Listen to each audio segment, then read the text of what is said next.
This is not the cleanest bathtub in the world, but it's cleaner than you are right now. Ah, that soap scum smell. It smells like life, at least compared to you. The bathtub slowly fills with water. The water beckons. The water is only lukewarm, but still comforting, like amniotic fluid. A few beer cans are bobbing up and down along your flanks, like sad duckies. Now you are alone with your thoughts in the tub, but it's easier than being alone with your thoughts outside the tub. They're not even really thoughts, just assorted sensations, none of them acute enough to focus on. Your fingers grow pale and are covered with tiny whirls as the water cools. What are you doing? You're not some fat fish in a fucking aquarium. Time to get moving. The waterline recedes as you stand. You are cold now. Your clothes stick to your still moist skin.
The bear's eyes are still glowing red. It's guarding over the freezing corpse hidden inside its belly. The body is reluctant to let go of the boots, as though it were its last bit of dignity. You're going to need to summon all your strength for this undertaking. Whatever you're planning to do, you need to do it before you catch pneumonia in the cold draft coming from deep inside the fridge. It's not completely useless. You're able to reveal a little more of the putrid polymer sock beneath the boot. It feels like the leg is going to come off along with the boot, but you're able to get the boot to move a centimeter or two. Just relax. This is easy. This is happening.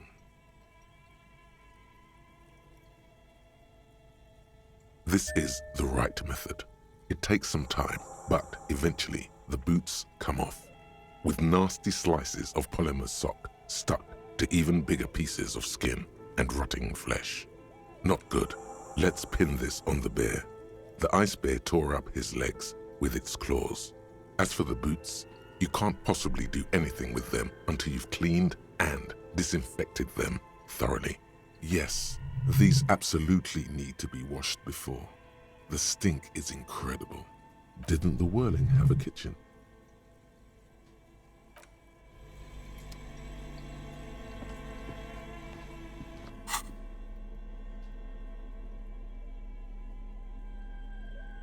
These boots were probably left on the corpse because they were impossible to pull off while it was hanging.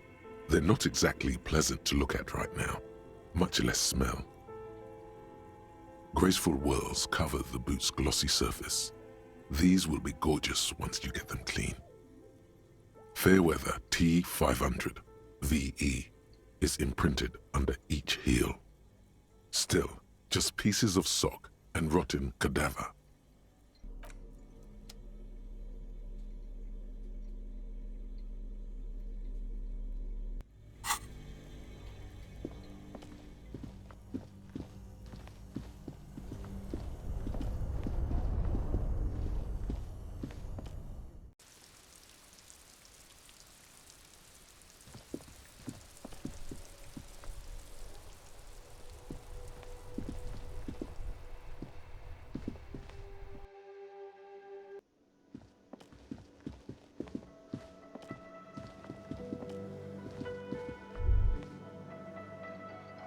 This industrial gas-powered stove has been used to prepare food for many hungry hostel guests. There are several pots and pans on hand. Getting the corpse residue out of these boots is going to require patience, and also a huge pot full of boiling water, soap, and white vinegar.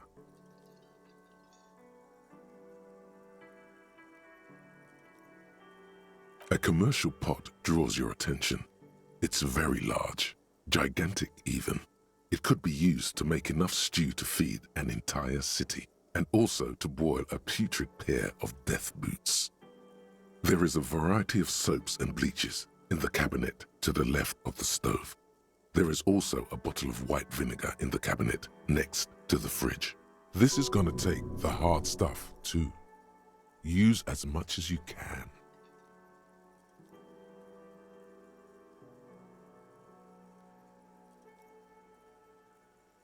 The delicious smells of cheap soap and vinegar waft up from the pot. All right now, chef, light up the stove and boil them. The strong smell of vinegar forces you to step away from the pot. The water slowly comes to a boil. Strips of polymer fabric and human tissue separate from the lining of the boots. They float to the bubbling surface. The boots look cleaner and cleaner. Those bits of human flesh are beginning to look cooked. You can smell it too, just like beef stew. That's it, chef. The boots are as clean as they're going to get. Steam dense with the smell of strange meat disappears into the vent above the stove. A pair of real beauties.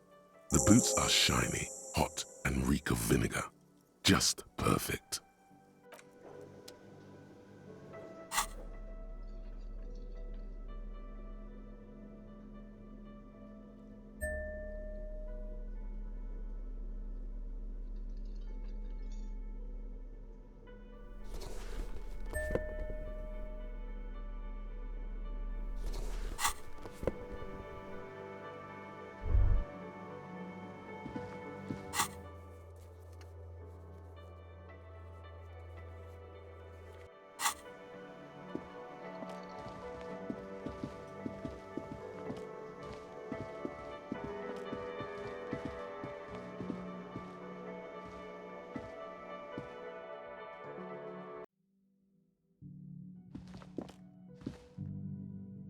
The door is closed.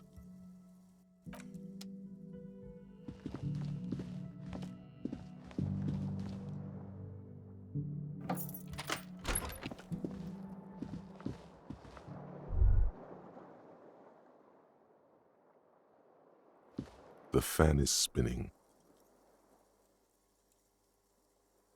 A terrible mistake. Turn the lights off immediately. You can practically feel it's just a little hangover-induced photosensitivity. Don't overreact. Little black spots dance on your retinas. It's almost pleasurable.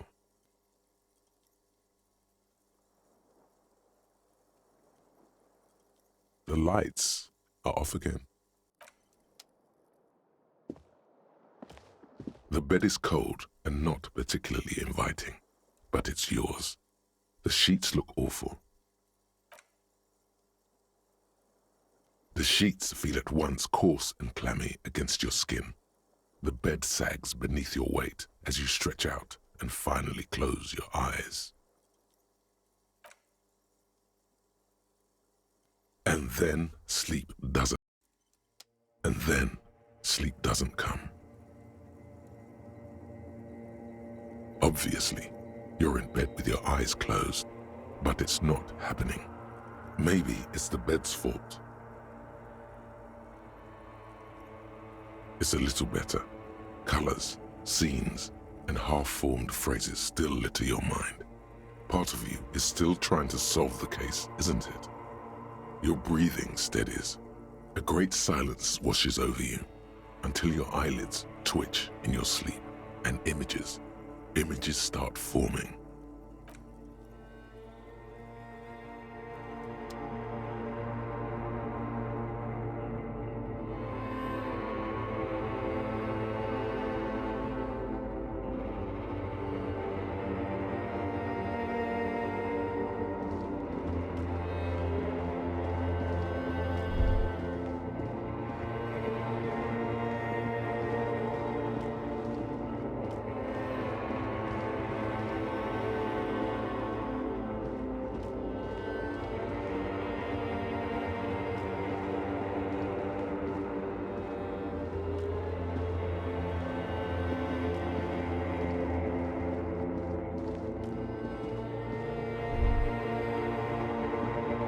Do you remember the scent of your childhood?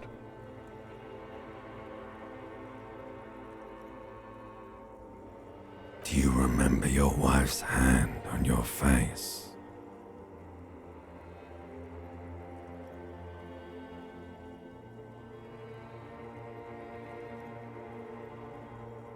Do you remember the warmth of her thighs? You know who I am. I'm the bad day. The one where you ask her, and then later in the streets, wandering. It's the worst day of all time, Harry dear. And it's coming. She will hear about it on the phone. Reality will turn into a grotesque nightmare. This will be the last thing you did to her. Tell me, do you remember the love of your life? Oh no, funky baby, you stayed. It was the rest of it that left. Or you just stood there, with one hand on the bottle and the other on your dick, watching it go. Tell me, where are your friends? Human beings have friends, Harry boy. Where the hell are yours? They were only cramping your descent into the abyss. Now they're gone. 3 times gone and never coming back. All of it. You failed. You failed me. You failed Elysium. No, you haven't. You're just sleep-talking. And the act is wearing thin, too. The spots on the disco ball fade around you. You'll be back in those cold snakeskins in no time, sweating up the bed. Stinky boy. Everything, the pale and the useless, on the surface, the outer magnetosphere, burning furious truth. 8,000 years of written history. You really dropped the ball, Harry. 4.6 billion people. And you failed every single one of them. You really fucked up. You're not coming back from shit, thrashing around in that high conductivity state of yours, bumping into things and acting like a clown. Who are you kidding? Your mind is what now? I can't hear you. The rest is just a word dream. Jumbled up garbage. The pictures are gone. The bed rises to meet you. A thin, sleep-like state. More glass than velvet grinding in your head. So something is wrong. Sleep shouldn't be this bad, this dry, this unnourishing. There's something wrong with your thoughts. Some kind of new type of hangover. Oh yes, party boy, and it's worse than the one before. Just think of the shit you saw. Here it comes too, so soon already. A silent alarm goes off in your head like clockwork, barely let you sleep at all. Time to get those clothes on, Harry. Time to go to work in the shit factory.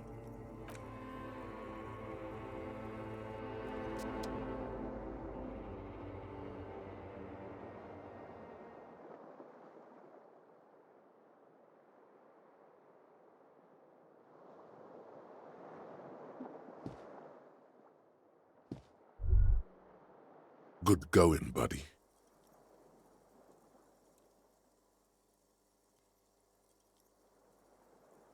Really? Because you feel even worse this morning than you did last night. You mean, why are you so tired? Too tired and down to even think? It is worrying, isn't it? You can't be a detective like this. Detectives need to be able to think. That's not really true. Your heart has finally pumped all the speed out of your system, Buster. Time to get some more.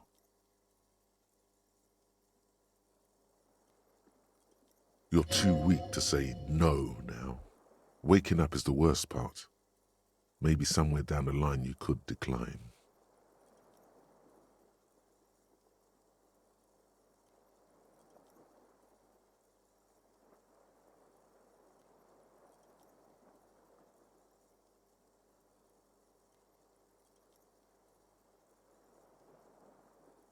Of course, Martinez is speed central. You just gotta poke around, follow your nose. You and Speed will be happy again. You will make her come home. This...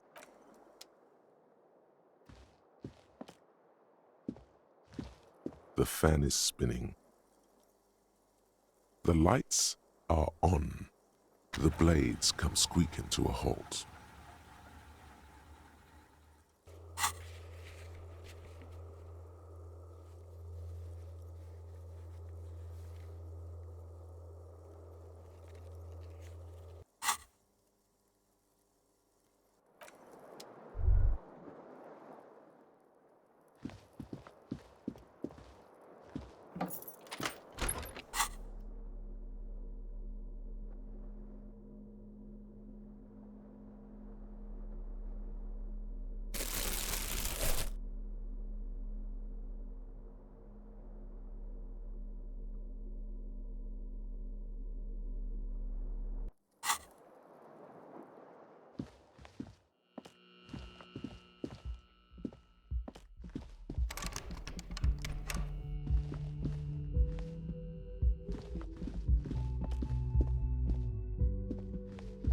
The door is closed.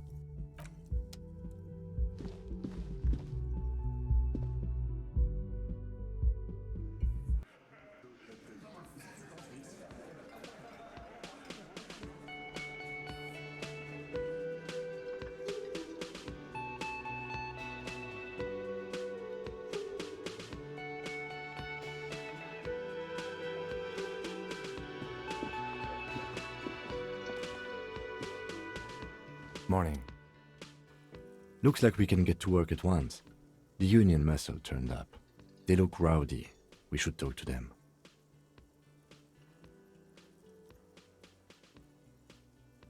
I completely forgot. Sorry, I had a rough night's sleep. It's them by the looks of it. Loud and nasty, just like the manager said. One loose thread less to worry about. and one big problem to replace it. I mean ungovernable.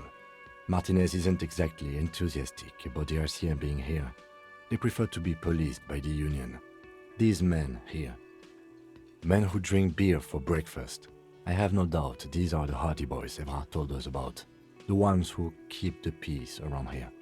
And the big one must be Hardy himself. One more thing before we do. We don't have to talk to them immediately. We can walk right past them, continue with our business. Yeah, streetwise. Zoom right past. Do it on your own terms. They're in no hurry to leave. They think they own the place. Anyway, I leave that choice to you. Whatever you decide is fine by me.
Can I help you?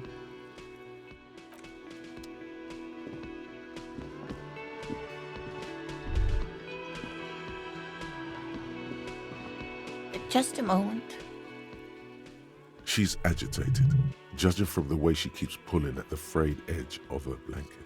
And there's no public phones nearby? The closest phone booth is down the coast. Sorry for the inconvenience, ma'am. It's fine, I understand. Thank you anyway. I'm glad to see you again, dear.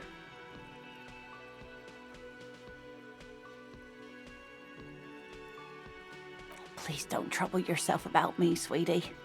I was just hoping to make a call, but the Whirling's phone line isn't working. The Union office probably has a phone, but I can't really get there. Or to the phone booth down the coast. And Gary's phone is dead too. The manager was vague about it. Why would he be vague about phone problems? This is something to look into later. Ask God, maybe. To let the young woman who's house-sitting for us know that we may be delayed. Morel, my husband, and our friend Gary were supposed to get back by Monday night, but they're still missing, and I haven't heard from them. I was also hoping she'd heard from Morel.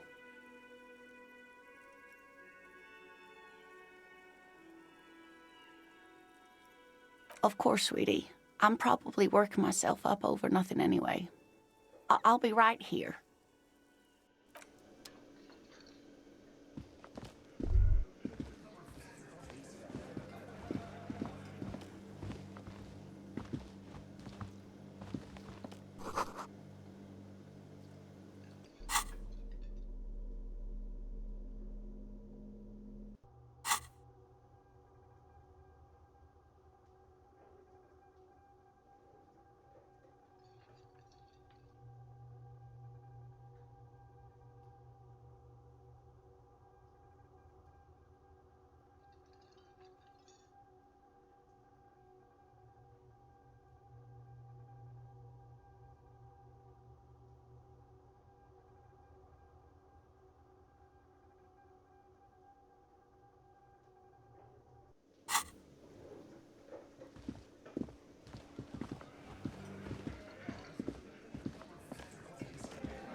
Kuno care? Fucking right, pig. Kuno's filling bathtubs with that shit. Kuno's a kingpin. Fuck no, pig. Kuno ain't dealing to the popo. Not doing the pork pen for your sad speed habit. You don't know Kuno. He's not worried about prison. He just wants to antagonize you. He's got to at least know a source. Look at him. You need to figure this out somehow.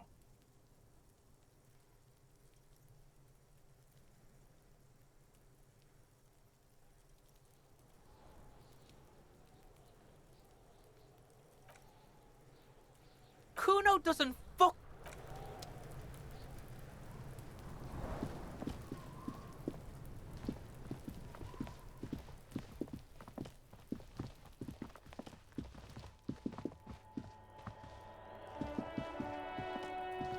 You see a set of tire tracks in the brown slush that covers the plaza mosaic.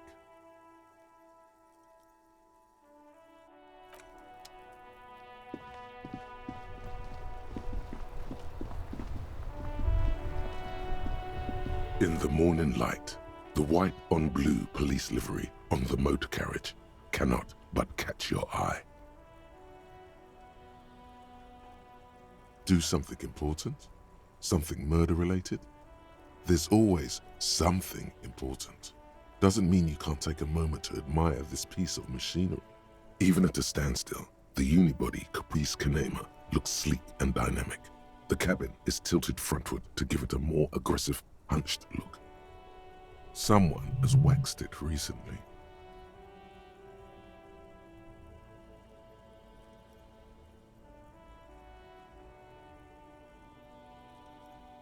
Mm-hmm. You want to take a closer look?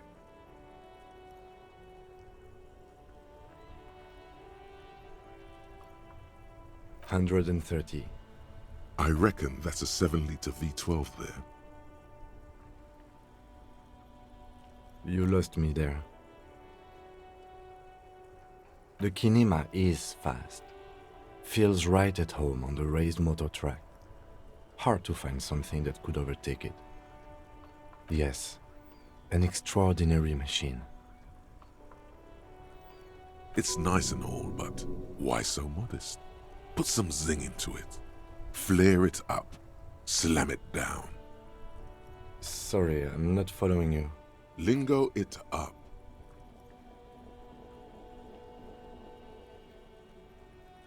No, that's porno tuning. Use bigger words.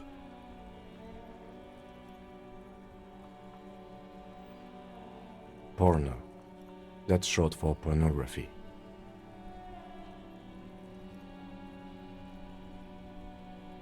That's a negative on the porno.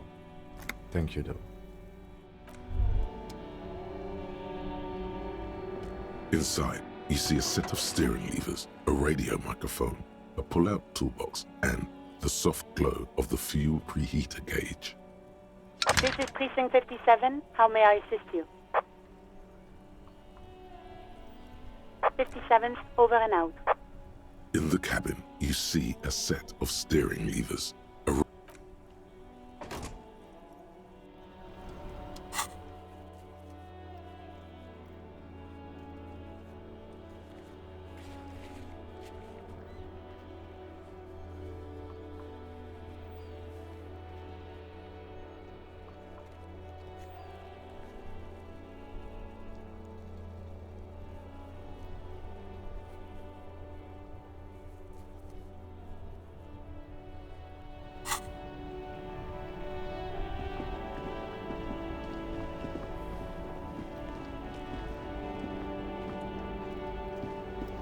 Still here. Stuck in this damn jam, my man. What's up?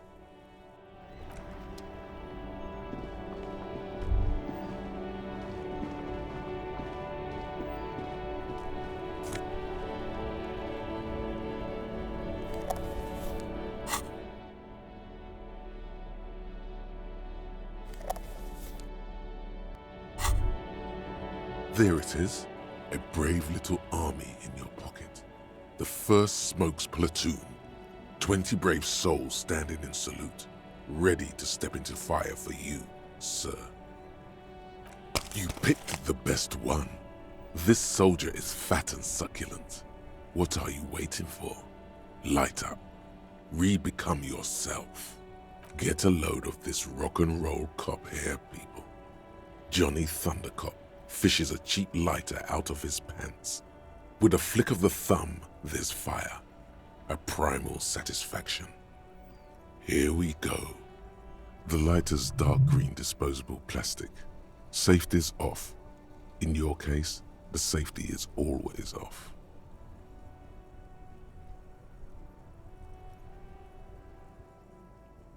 Thick, warm smoke gets sucked down into your lungs. Immediately, you feel a warm nostalgia fill your head, body, and soul.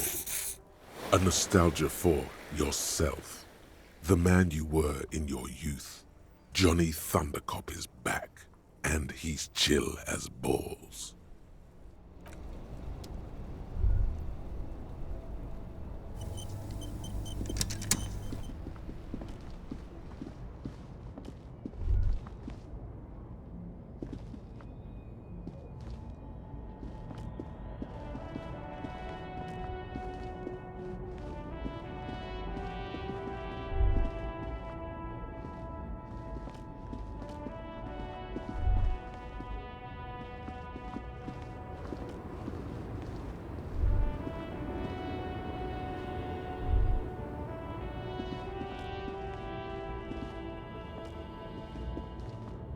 An old monument stands in the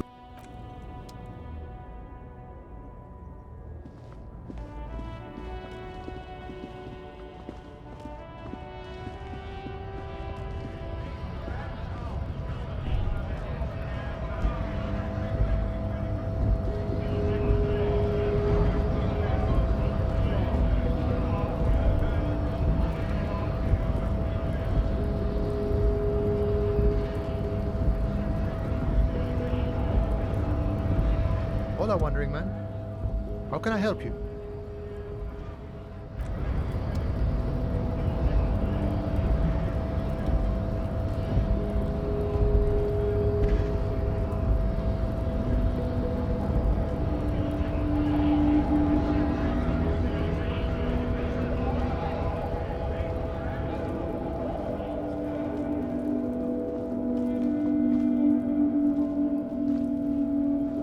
Welcome to Rivachol.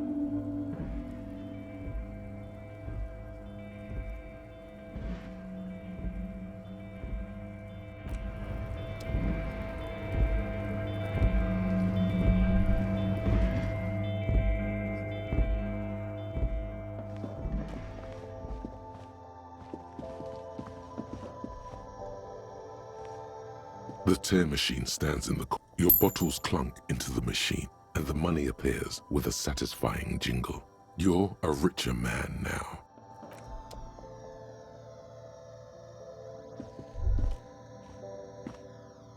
A small cabinet on the wall is filled with various medicine bottles, nasal sprays, and blister packs. They all bear the Saint-Baptiste Pharmaceutics logo. Just ask me if you need anything from Saint Baptiste. We don't stock prescription meds, but we do have Nosafed, Duramine, Magnesium, and Hypnogamma.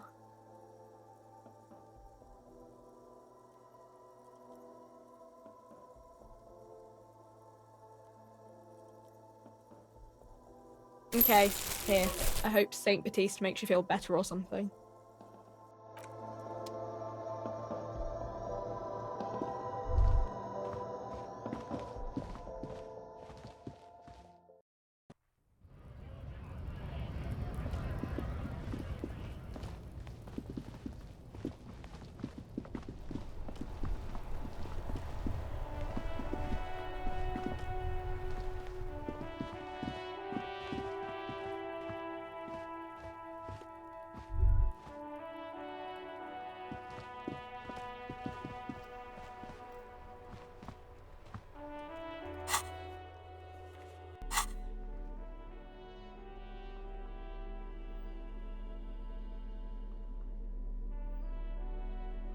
The bullet is safely sealed away in a plastic bag bearing the RCM stamp. Kim has filled out the label on the bag with the item number, case number, and date and location the bullet was found. The squashed bullet has some sharp edges where the jacket has split open. It feels cold, even through the bag. What? Well, if I was the bullet, which I'm not, I would say find the weapon that shot me. If we find who owns it, we will have likely found who used it, possibly to kill our victim. In conclusion, the more we know about this bullet of yours, the better. The jacket of the bullet is made of a yellowish metal. It has blossomed out to reveal a dark grey core. The base of the bullet is close to 5 millimeters in diameter. You can just about make out a few striations near the base of the bullet. Little hairlines, linear. It feels standard. It's quite destroyed. Some of the fragments are still lodged in the wound. What can you say about the bullet so far? A jacketed bullet. Okay. It would have been shot from a military-grade breech-loading rifle, not from a muzzleloader like those typically found on the streets of Martinez. We were right. This came from a serious weapon. Even the RCM uses ordinary unjacketed conical bullets. This is strange. Very strange. I like this, officer. Strange means unique. Unique means incriminating. We need to find the gun that shot it. A rifle, Revolutionary period. Your bullet looks to be an old 4.46 millimeter from the surplus left over from the turn of the century. Probably an antique or a retrofitted antique. The 4.46 caliber was widely used with the Belmargrave rifle, a Revacholian manufacturer. The BM dominated the battlefields of the Insulindian theater of the anti-centennial revolution 50 years ago. Incidentally, you have just such a rifle with you, the dusty old thing you found hidden in the basement below the commercial area. It's unusable, sadly. If it were, the bullet would probably fit the chamber. No, but Zeliger, a major firearm manufacturer, ended up with a surplus after the war. So there are still a lot of these old military rifles floating around, usually broken. The quality was appalling. Antiques enthusiasts, guerrilla fighters in distant countries, a few lucky jamrock bangers. You're looking for the same thing you found in that hidden weapons cache, only in working order. What are you thinking? Bullet? Okay, and? An antique. That makes sense. There can't be many breech-loading rifles floating around in Martinez, or anywhere in Ravachol, really. I have to hand it to the monarchs. It's quite admirable that they took the advice of criminologists last century and banned the use of breech-loaders in peacetime. Some new RCM recruits get impatient with their muzzleloaders once they've trained with military-grade weapons, but they realize it's worth it in the end.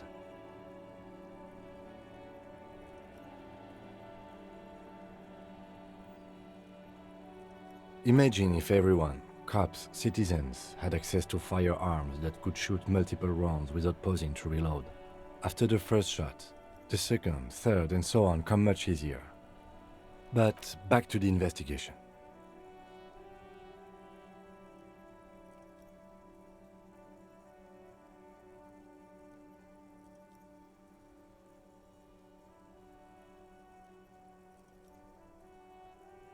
Let's find out. Next step, finding the gun itself.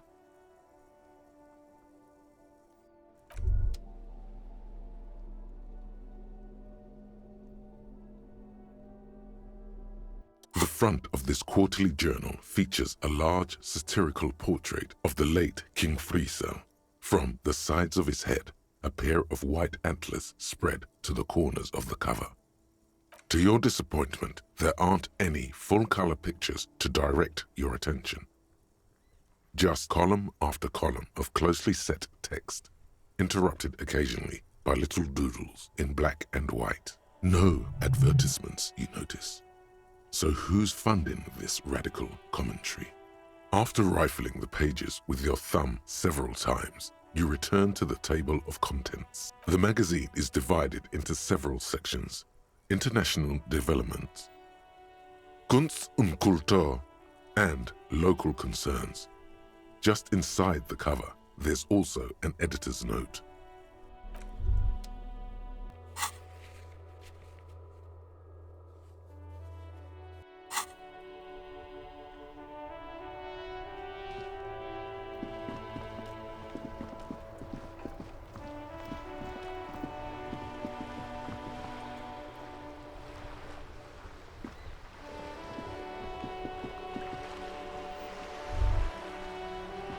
We're still waiting for a replacement for the bull you sent sinking. What is this? Are you mocking us? This isn't for pétanque. Now, no need to get angry again, René. I'm sure the officer tried his best. It's not like there's a bull kiosk here in Martinez.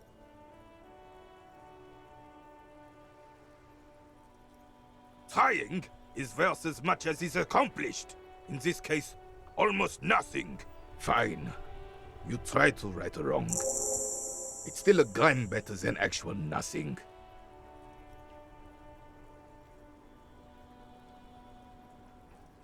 Yes. The terrain here provides an interesting variety to a familiar game.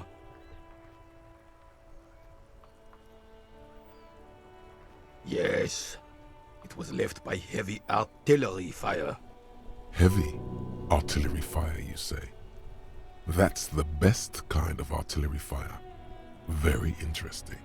Why what?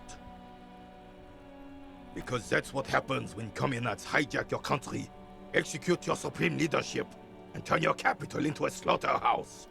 You use heavy ordnance to clean up your home. Fine. What do you want now, then? Ah, yes! King Philip III, on his steed. A reminder of what Revachol once was. Oh, absolutely. At the mercy of a cocaine-snorting tyrant who emptied the treasury so he could sleep on a bed of gold. Cocaine? Cocainum? Sounds like our kind of king. And just imagine what kind of cocaine a king would have had. A superpower, feared and respected. A testament to what this country can be under the leadership of a true king. Someone who knows how to rule. Oh, old Philip was a big fan of the purple nose candy the nobility loved so much. A cocaine connoisseur of sorts. His egocentricity is borderline legendary. You can't even take responsibility for yourself. How could you fathom the responsibility weighing on the shoulders of a ruler? That's why the Philippian kings use cocaine, for clarity of vision, to aid in their work. Regnum cocainum, Revachol's finest years. I'm satisfied with this explanation. Of course. Clarity of vision. Awareness. Philip III was even brought into this world with the help of cocaine. The court medic administered a dose to his mother when she was in labor, and it is well known that with the help of cocaine, only the purest, of course, he was able to connect with higher realms. Please, officer, don't encourage him. Do spare us the cocaine fairy tales. The RCM isn't interested in them. Yes, indeed. We're not here to investigate the drug trade of centuries past. But imagine purest cocaine. Now that would make you feel like a king. Not that you can afford it, but what about speed? Speed is cheap and good. Right.